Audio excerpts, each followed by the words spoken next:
Hi, within this section, we're going to learn how to stay anonymous when we go online.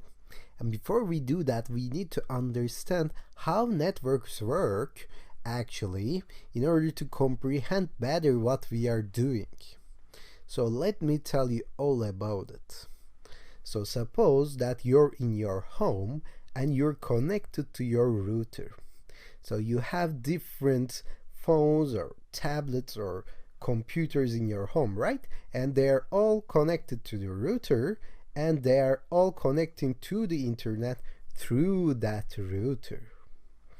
And when you go to the internet and search for anything in Google, for example, you're sending a request from your phone to your router, and router forwards this request to the internet and gets back a response and forwards that response to your device.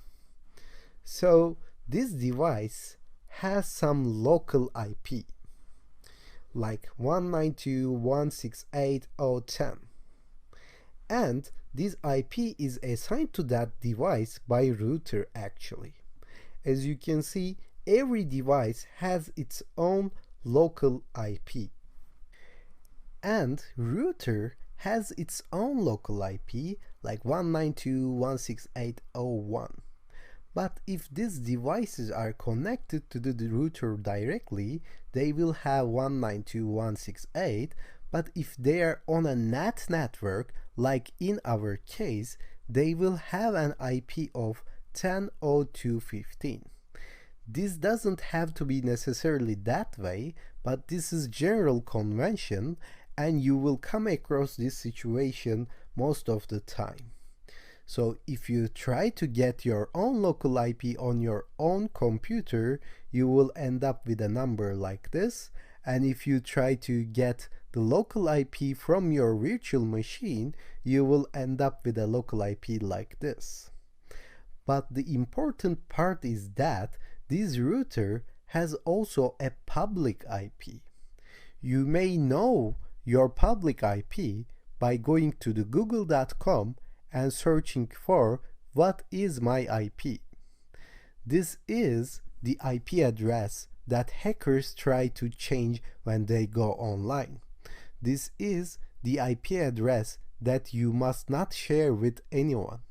And this is the IP address you have to change when you try to go to a blocked website by your internet provider, and this is the IP that you may want to change when you try and do some penetration testing. So you're about to change the public IP using some virtual private networks within the next lectures. So VPN stands for virtual private network, and you're going to use some other server to connect to the internet and make your IP look like another. And this IP is the public IP, as I said before. You may go to Google right now and try to see your own public IP. I'm not going to show you mine, but I can show you my local IP, and you can follow me how to learn your local IP as well.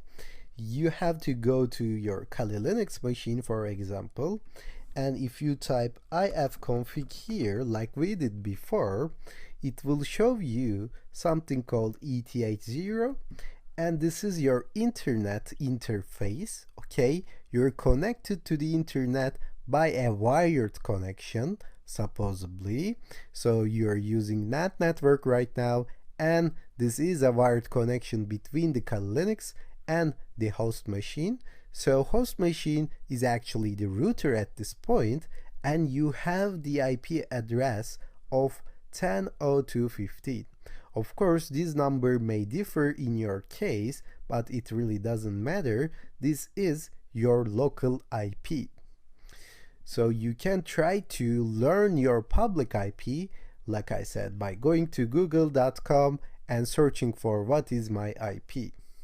So within this section, we're going to search for ways to hide this public IP and try to go to the internet using another servers, another public IPs. So let's stop here, and within the next lecture we're going to learn how to do that.